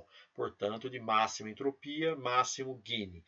A entropia está aqui em verde e o Gini está em vermelho, ok? Portanto, são índices muito parecidos, como vocês estão percebendo. Bom, agora nós vamos tratar como representar, como trabalhar com atributos categóricos e com atributos ordinais, né, que são os categóricos ordinais e os atributos numéricos, né, os atributos contínuos, ok? Então vamos lá. A forma de representação dos nós pode influenciar de maneira decisiva no desempenho das árvores de decisão induzidas. Então, se eu tenho mais de uma representação possível para um atributo, dependendo da representação que eu adoto, a árvore vai sofrer um pouco mais, um pouco menos para explorar aquele atributo, tá? Então, é o que eu estou dizendo aqui. Então, existem diferentes tipos de representação dos nós para o particionamento dos dados, e a seguir nós vamos apresentar algumas formas de representação considerando atributos categóricos, ordinais e não ordinais. Na próxima sessão será a vez dos atributos contínuos. Eu já adianto que os atributos categóricos ordinais podem ter um tratamento equivalente ao dos atributos contínuos, tá? Mas vamos lá. Se eu tenho atributo categórico, por exemplo, local de dor, o tipo de atividade comercial, né? Então, nesse caso, eu vou gerar, uma das possibilidades é gerar um ramo para cada valor de atributo. Então, é a partição mais comum na qual é criada uma aresta para cada valor de atributo. Um nó filho para cada valor. Então, se eu tenho 10 locais de dor, eu vou ter se eu faço a pergunta no nó par, qual é o local da dor, então eu tenho 10 nós filhos derivados dali. Tá? Embora esse tipo de partição permita extrair do atributo todo o seu conteúdo informativo, possui a desvantagem de tornar a árvore de decisão bastante complexa, evidentemente. Falando em termos do outro exemplo que eu dei, né, de ramos de atividade comercial, né, pode ter centenas ou até milhares de nós filhos, dependendo da aplicação. Né? O algoritmo C4.5, que é o mais popular e aquele que a gente vai, inclusive, trabalhar em projetos computacionais um pouco mais na frente, nesse curso, né? Utiliza esse tipo de divisão para atributos categóricos não ordinais. Okay? Existe uma alternativa chamada solução de Hunt. A partição utilizada pelo algoritmo ID3 sugere uma partição binária. Então, nesse caso, um dos valores é atribuído a uma das arestas e todos os outros valores a outra aresta. Então, eu vou criando uma árvore super desequilibrada. Né? Então, é padaria, vem para cá. Todos os outros ramos comerciais vêm para o outro ramo. É supermercado, vem para cá. Todos os outros que não são padaria nem supermercado continuam aguardando aqui a sua classificação. Tá? Atributos categóricos ordinais, né, que vai ter um tratamento parecido com os contínuos, como já falei. Né? Então, como já definido, um atributo é ordinal quando há uma relação de ordem, obviamente, entre os seus possíveis valores. Por exemplo, tem-se um atributo altura, que pode possuir os valores baixa, média e alta. Com atributos desse tipo, é possível realizar uma partição binária, tipo altura menor que média, altura menor que alta, tá? São as duas possibilidades, poderia ser maior também, né? E em que todos os exemplos cujo atributo altura tem valor baixa seguem, nesse caso aqui, nessa altura é menor que média, todos os exemplos cujo atributo altura tem valor baixa seguem por uma aresta e os outros seguem por outra aresta. Esse tipo de partição é uma das que foram implementados para o algoritmo CART, e evidentemente você tem que descobrir, né, dentre todas as, se você tem aqui 3 partições, né, você tem 2 possibilidades de colocar o limiar discriminante. Né? Se você tem mais possibilidades e tem que escolher uma delas, aquela que leva a maior razão de ganho. Tá? Agrupamento de valores em 2 conjuntos, de acordo com Bryman, que é o autor do CART aí, né? A divisão, e com autores, claro, né? A divisão binária também pode ser realizada de uma forma mais complexa, onde cada um dos 2 subconjuntos pode ser formado por registros com mais de um valor para os atributos. Então, eu posso pôr farmácia e cafeteria juntos, e supermercado e mercearia juntos, entendeu? O grande desafio desse tipo de partição é o elevado custo computacional para encontrar a melhor divisão, pois o número de combinações possíveis é 2 elevado a n menos 1 menos 1, onde n é o número de valores possíveis para o atributo em questão. Então, se eu tenho, só para ilustrar aqui, se eu tenho 3 valores possíveis para o atributo categórico, né? Vamos chamar 1, 2, 3, né? Então, 2 elevado a 3 menos 1 é 2 elevado a 2, que é 4, menos 1, 3. Então, eu tenho 3 partições possíveis. E, de fato, é o 1 com o 2 contra o 3, o 1 com o 3 contra o 2 e o 2 com o 3 contra o 1. Okay? São 3 possibilidades de partição binária. Agrupamento de valores em vários conjuntos. Então, visando permitir o agrupamento de valores em vários conjuntos com uma complexidade de cálculo razoável, o algoritmo C4.5 permite encontrar uma solução de boa qualidade. Para isso, inicia criando uma aresta para cada valor do atributo em questão. Após, a seguir, né, são testadas todas as combinações possíveis de 2 valores. E caso nenhuma dessas combinações produza um ganho maior que a divisão anterior, o processo é interrompido e a divisão anterior é adotada como divisão final. Senão, é repetido o processo tendo como base a melhor das soluções anteriores. Nota-se que não se pode garantir que a divisão encontrada seja a melhor possível, pois é verificado se houve melhoria apenas um passo à frente. Mais uma abordagem gananciosa aqui. Professor, eu não entendi nada. Então vamos lá. Vamos supor que você tenha 4 atributos categóricos, tá? A, B, C, D, tá? Então você tem essa possibilidade de dividir em 4 filhos, né? A, B, C, D. Mas você também pode pegar o D e juntar com o A, ou juntar com o B, ou juntar com o C, tá? Você pode pegar o A e juntar com o B, ou juntar com o C, ou juntar com o D, tá? Bom, isso já foi testado antes. Então, você tem n vezes n menos 1 possibilidades de pares, né? E você vai testar todas elas e ver se há um ganho aí comparado com a situação de 4 filhos, né? Os 4 separados. Se houver ganho, você pega o de maior ganho e tenta fazer mais uma junção agora, né? Então, digamos que juntou o A com o B, o C e o D estão separados ainda.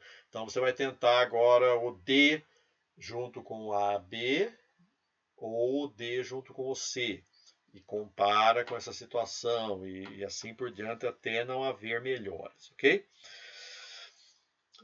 E agora vamos então falar da representação dos nós para atributos contínuos, como lidar com esses atributos na hora de fazer a decisão ali no nó intermediário, né?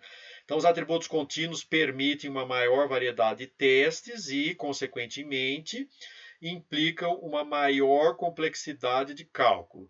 Segundo Fonseca, alguns dos testes mais usados para a partição de atributos contínuos são testes simples ou pesquisa exaustiva, que é o que a gente vai ver aqui, testes múltiplos, chamados também de segmentação global e segmentação ao nível do nó, e combinação linear de características.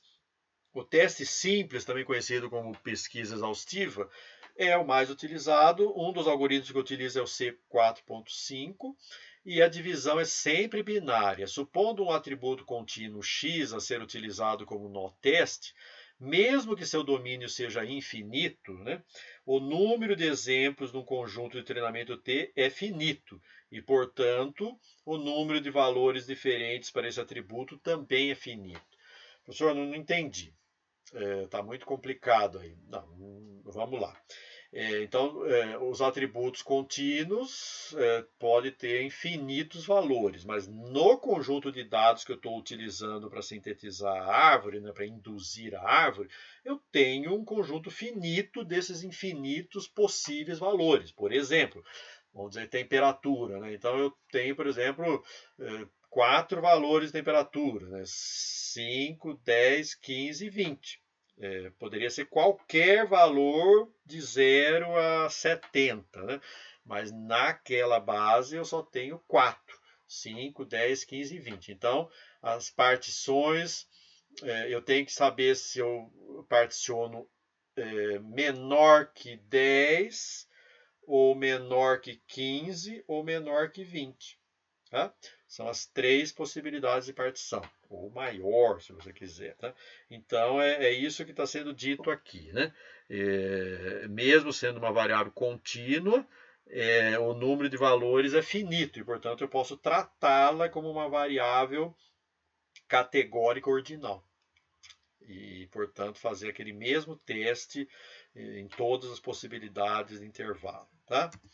E quando eu faço o teste, calculo o ganho. Né? E quando eu decido pelo intervalo onde eu vou particionar, né, depois eu preciso definir. Então, se o intervalo é menor que 15, então, na verdade, eu vou tomar 12,5, né? Não era 10 e 15 os valores? 5, 10, 15 e 20. Então, se o intervalo é menor que 15, é um valor entre 10 e 15. E, portanto, eu vou tomar 12,5 como sendo o limiar. Os valores abaixo de 12,5 vão aqui para a esquerda, para a minha esquerda, e os acima de 12,5 vão para a minha direita. Tá? Então é bem simples, apenas é custoso, porque quanto mais valores, mesmo sendo finito, né, quanto mais valores eu tiver, maior o número de testes que eu tenho que aplicar para escolher o de maior ganho.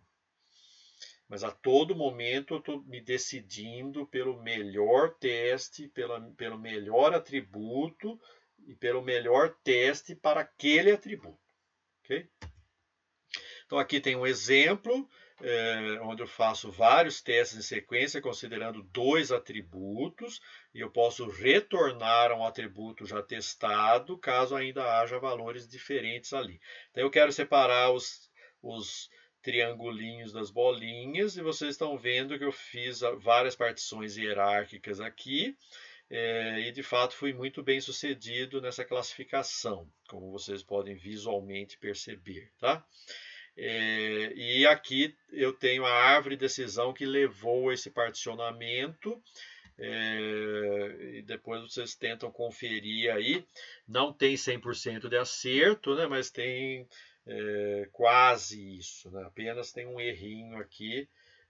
Nesse caso, esse 9 vai ser folha, mas ele tem 44 amostras da classe C1 e uma amostra da classe C2. Tá? Mas enfim, eu poderia continuar particionando até chegar a 100%. A gente já vai ver daqui a pouco poda da árvore, né? Esse processo de garantir o 100% pode levar ao overfitting e não nos interessa, tá? Enfim, nós já havíamos visto também no tópico 2, quando a gente falou de cardinalidade de conjuntos discretos, né, que o número de partições possíveis de n pontos em K conjuntos não vazios é um valor exageradamente alto por ser fatorial, tá? É um número de Stirling aí do tipo 2, né? Então, é muito interessante ver que uma árvore de decisão conseguiu, com poucos nós intermediários, fazer um particionamento extremamente eficiente, né? Mostrando o poder decisório, mesmo levando em conta um atributo por nó intermediário, né? Bom, então vamos lá falar desses métodos de poda, que tem a ver com a especialização da árvore e com a capacidade de generalização para dados de validação, dados não vistos durante o treinamento, né? Então, quando árvores de decisão são construídas, muitas das arestas ou subárvores podem refletir ruídos ou erros.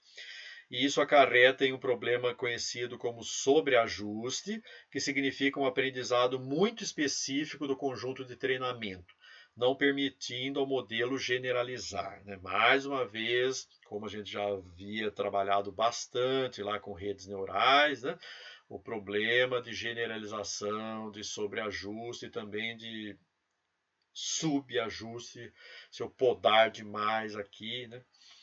Para detectar e excluir essas arestas e subárvores, são utilizados métodos de poda da árvore, cujo objetivo é melhorar a taxa de acerto do modelo para novos exemplos, os quais não foram utilizados no conjunto de treinamento. Então, é o mesmo princípio lá da validação cruzada e do holdout lá de machine learning. Né? Consequentemente, a árvore podada se torna mais simples, facilitando a sua interpretação por parte do usuário. Junto ao método de seleção, o método de poda também varia de acordo com os diferentes algoritmos de indução de árvore de decisão. Existem diversas formas de realizar poda em uma árvore de decisão e todas são classificadas como pré-poda ou pós-poda. Então, ou eu aplico a poda enquanto eu estou construindo a árvore, ou eu acabo de construir e aí eu realizo poda de alguns sub-ramos de acordo com o custo-benefício. Tá? Então, o método pré-poda é realizado durante o processo de construção da árvore, em que o processo pode simplesmente parar de dividir o conjunto de elementos e transformar o nó corrente em um nó folha da árvore. O ganho de informação, por exemplo, pode ser utilizado como critério de poda. Caso todas as divisões possíveis utilizando um atributo A gerem ganhos menores que um valor pré-estabelecido, então esse nó vira folha, representando a classe mais frequente no conjunto de exemplos. Ou seja, se o custo-benefício de continuar fazendo testes e continuar particionando os objetos, né, para tentar aumentar a pureza ali, né, não for vantajoso, eu paro. Okay? A dificuldade é pré-estabelecer um valor adequado, né? Visto que um valor muito alto pode gerar uma árvore super simplificada, que a gente chama de underfitting do classificador, né? Enquanto que um valor muito baixo pode simplificar muito pouco a árvore e ela vai continuar produzindo overfitting. Já o pós-poda é realizado após a construção da árvore de decisão, removendo ramos completos, onde tudo que está abaixo de um nó interno é excluído e esse nó é transformado em folha. É o mesmo princípio de poda, né? Representando a classe mais frequente no ramo de novo. Né?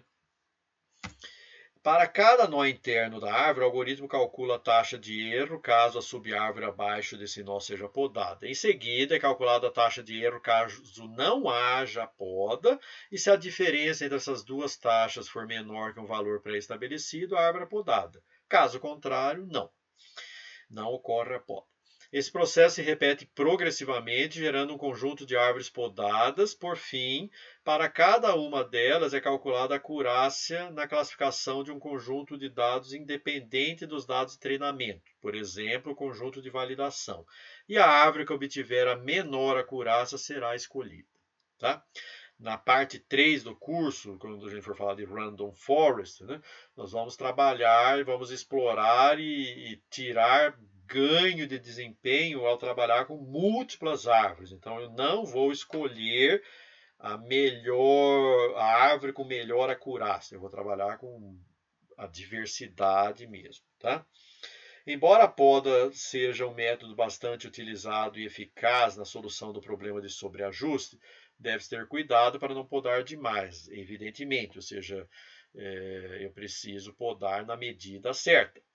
Quando isso ocorre, eu podo demais, né, tem seu problema chamado de subajuste, ou underfit em inglês, em que o modelo de classificação não aprendeu o suficiente sobre os dados de treinamento, ou aprendeu o suficiente, mas eu podei quase tudo que ele aprendeu e passou a ser insuficiente. Tá?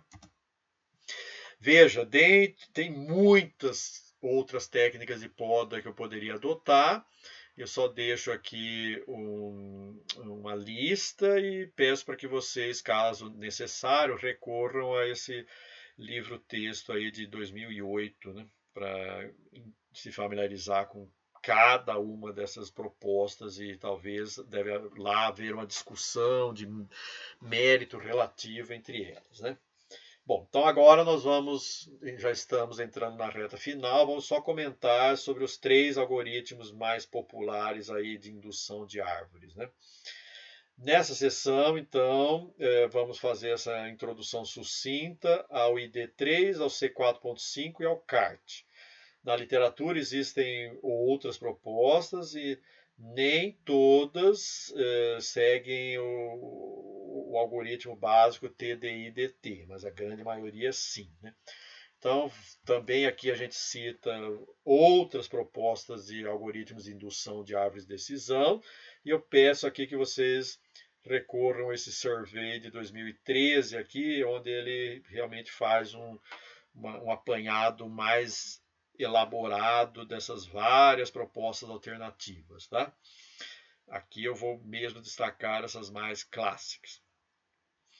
Então, a indução de regras e mais, né? Eu posso também trabalhar com indução de regras, com regras de associação, né? A partir de base de dados, sem necessariamente recorrer a uma árvore de decisão. Então, existem outras formas não hierárquicas ou com outras estruturas de geração sequencial de regras, né? Que não recorrem a uma árvore de decisão. Então, só estou alertando aí sobre a existência desses cenários alternativos, ok? Não posso dizer, dado uma demanda de aplicação, né, o que é mais vantajoso. Cabe a você quando necessário, né, se familiarizar com o maior número possível de alternativas e testá-las, né?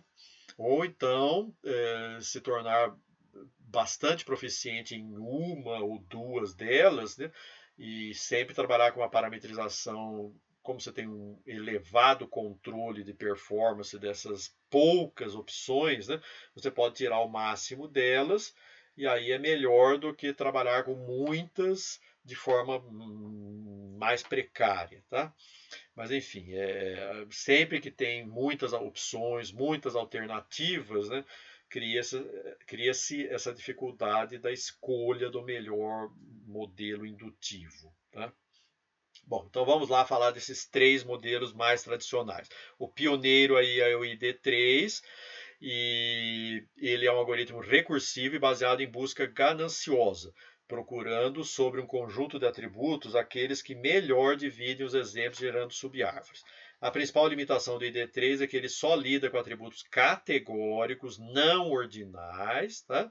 Não sendo possível apresentar a ele conjuntos de dados com atributos contínuos, por exemplo. Nesse caso, os atributos contínuos devem ser previamente discretizados e também perde-se a noção de ordem. Tá?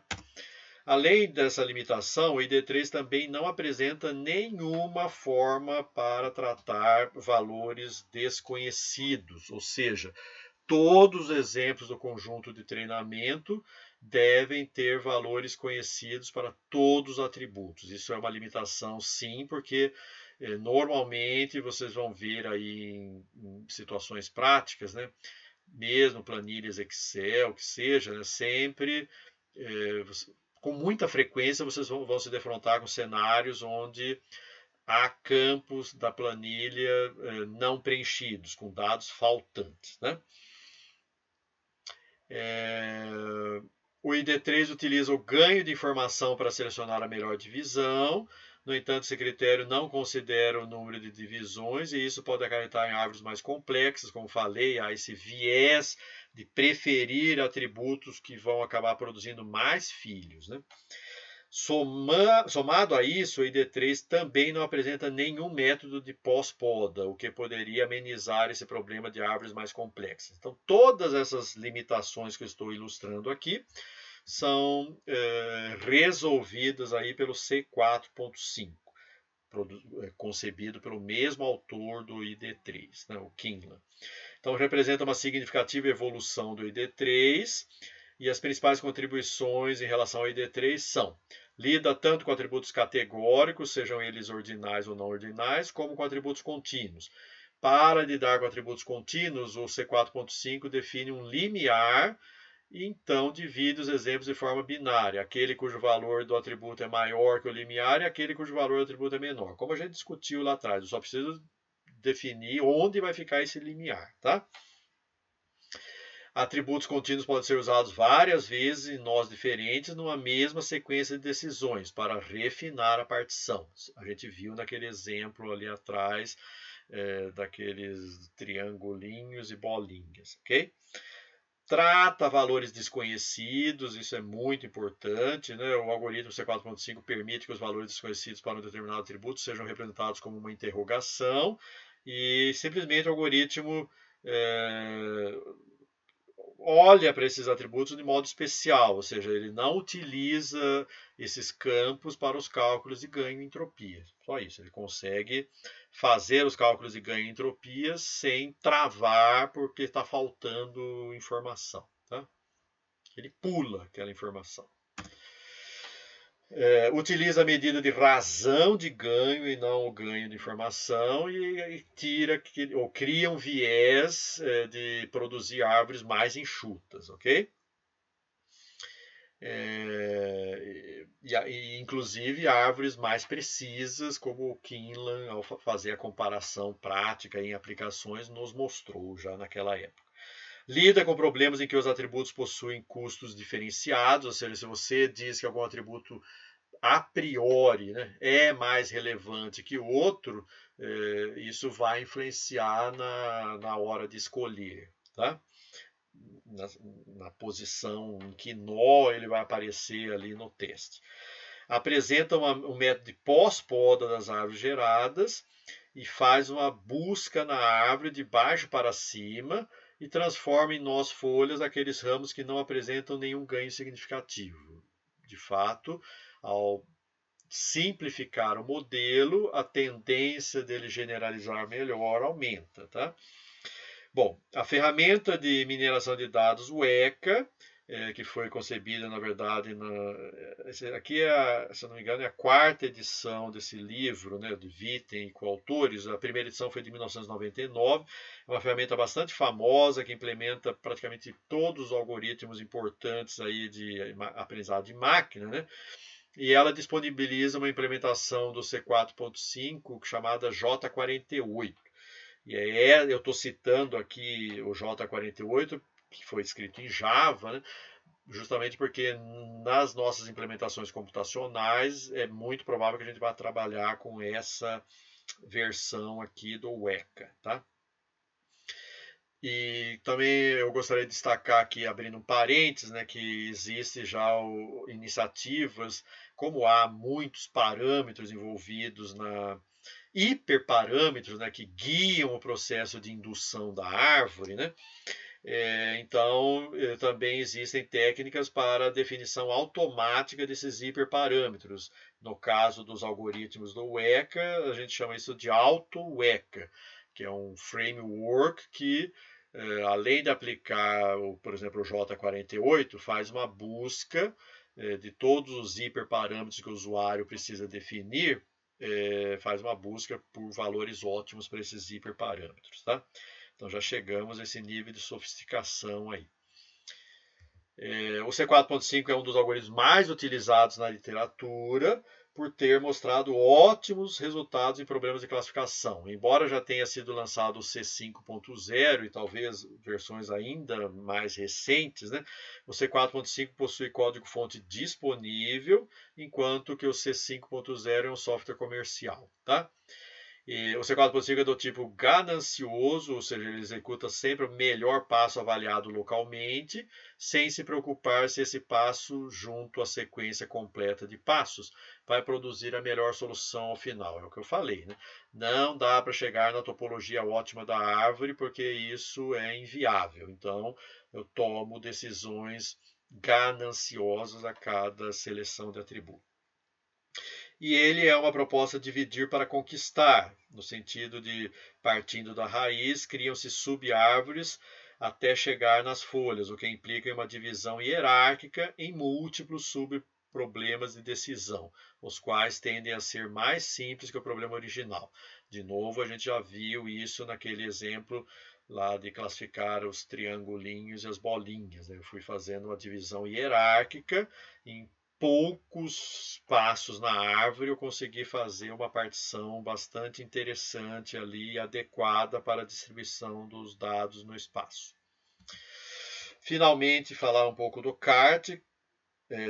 CART é a sigla para Classification and Regression Trees, então dá para perceber que essa árvore de decisão não serve apenas para classificação, mas também para regressão.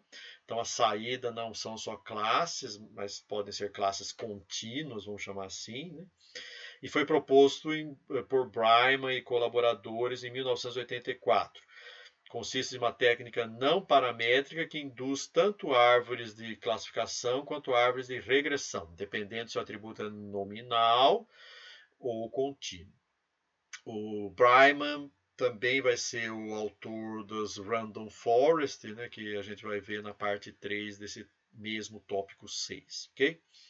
Dentre as principais virtudes do CART está a grande capacidade de pesquisa de relações entre os dados, mesmo quando elas não são evidentes, bem como a produção de resultados sob a forma de árvores de decisão de grande simplicidade e legibilidade.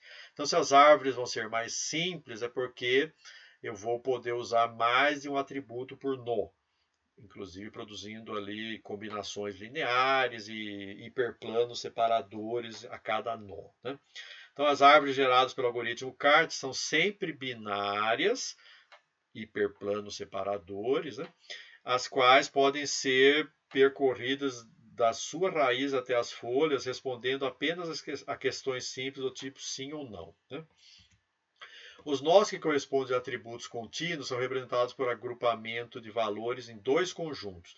Da mesma forma que no algoritmo C4.5, o CART utiliza a técnica de pesquisa exaustiva para definir os limiares a serem utilizados nos nós para dividir os atributos contínuos. Então, eu encontro o limiar mais adequado que leva ao maior ganho de informação, a maior razão de ganho. Tá?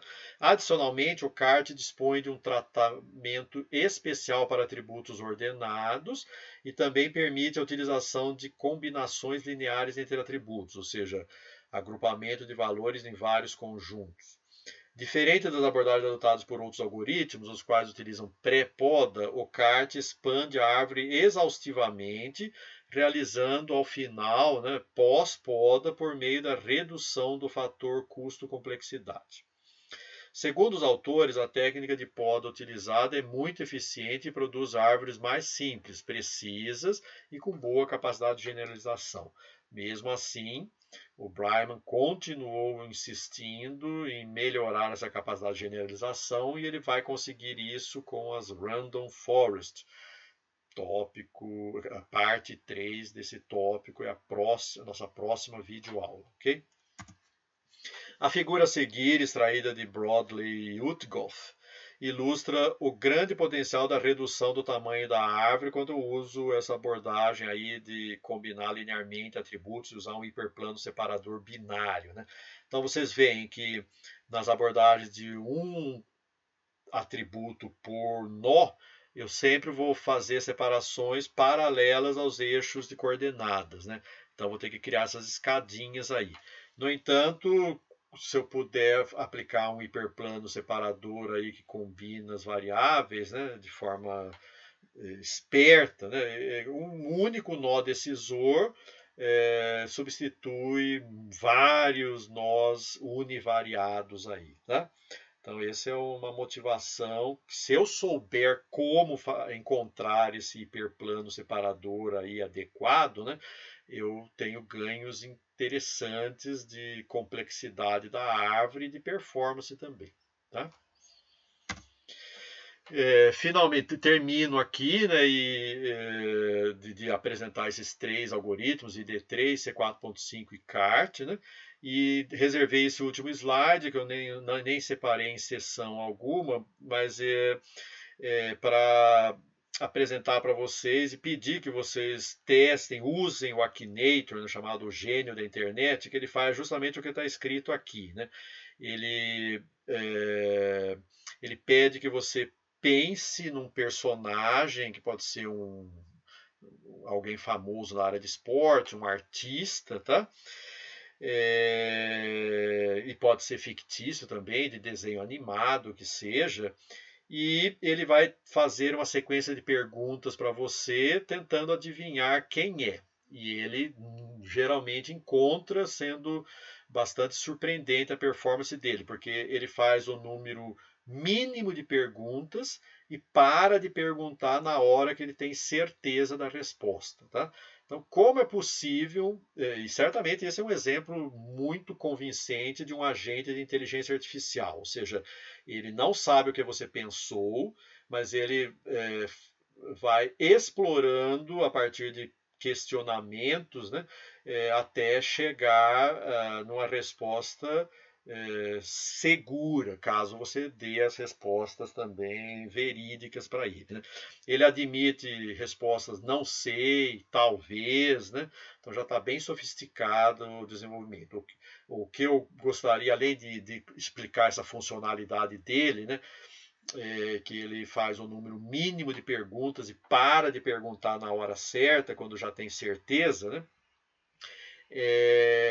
Eu gostaria de colocar aqui a seguinte questão, né? Dado tudo que vocês viram aqui, como é possível chegar a esse tipo de funcionalidade, né? Então a resposta que eu já vou dar, se você quiser parar e pensar um pouquinho, mas eu já vou responder, tá? Pare a videoaula se quiser parar um pouquinho, né? Mas ele consegue chegar ao número mínimo de perguntas e consegue parar de perguntar na hora certa, porque ele monta uma árvore de decisão com todos os atributos de todos os personagens reais e fictícios que você poderia pensar, né? E, portanto, como ele tem a flat file com todas as informações sobre todas as pessoas, né, que você poderia pensar e que são personagens aí famosos, né? Até professores da Unicamp estão presentes no Akinator, né? O que, embora algo um pouco raro, né? Neymar, Anitta, Pelé, Cristiano Ronaldo e outros certamente são personagens mais frequentes e mais populares aí, né? Mas enfim, então entendamos, né, como você pode construir uma árvore de decisão tendo todos os atributos de todos os personagens, né? Então você consegue colocar na raiz da árvore as perguntas mais discriminantes e, portanto, isso garante que você vai fazer o número mínimo de perguntas, tá? E também você consegue parar de perguntar na hora que não precisa mais, não há mais dúvida, significando que você já chegou na folha da árvore, tá? O Akinator está um pouco mais sofisticado, ele para evitar que você perceba esse determinismo todo de caminhar numa árvore de decisão previamente concebida, induzida, né? Ele às vezes faz algumas perguntas aleatórias ou volta a perguntar alguma coisa que já foi perguntada antes, só para passar aquela ideia de um tomador de decisão human-like, ok? Mas enfim, é um exemplo claro, típico e bastante convincente e eficiente, né? Ele é convincente porque é eficiente, né? E surpreende por nós não acreditarmos de forma intuitiva, né, que aquele número tão reduzido de perguntas poderia levar já à resposta. Em alguns cenários, por favor, façam o teste lá, é gratuito, né? Vocês vão ver e vão se surpreender e podem também usar o exemplo do Akinator, né, para mostrar aí para aquelas pessoas céticas em relação à IA, né, que o poder da IA. Então, se a gente pode, com as mesmas técnicas vistas nessa videoaula, né, sintetizar um personagem aí, sei lá, um site interativo tão convincente e tão surpreendente, né? O que não dizer de realmente problemas práticos aí com os quais a gente se defronta, ok? Então, com isso, eu encerro a videoaula referente a essa parte 2, onde trabalhamos com árvores de decisão, né? E aqui tem um conjunto de referências, como é um número grande de referências, eu gostaria então de destacar a referência aqui, essa primeira do slide 81, né, de Coticiantes, que é um survey, um overview de decision trees. Já tem um bom número de anos aí, mas ainda é um survey bastante relevante na área, ok? Então, como eu enfatizei no começo, eu gostaria de concluir aqui mencionando que é alta a probabilidade de que você, cientista de dados ou engenheiro de computação que trabalha com análise de dados em geral, né, é muito alta a probabilidade de que você acabe recorrendo a árvores de decisão, pelo menos como um candidato a ser avaliado junto a aplicações aí de classificação de padrões em particular, tá? Então eu agradeço pela atenção E aqueles que ainda não se inscreveram no canal, eu gostaria de lembrar para que o façam, de modo a receber notificações do lançamento de novas videoaulas.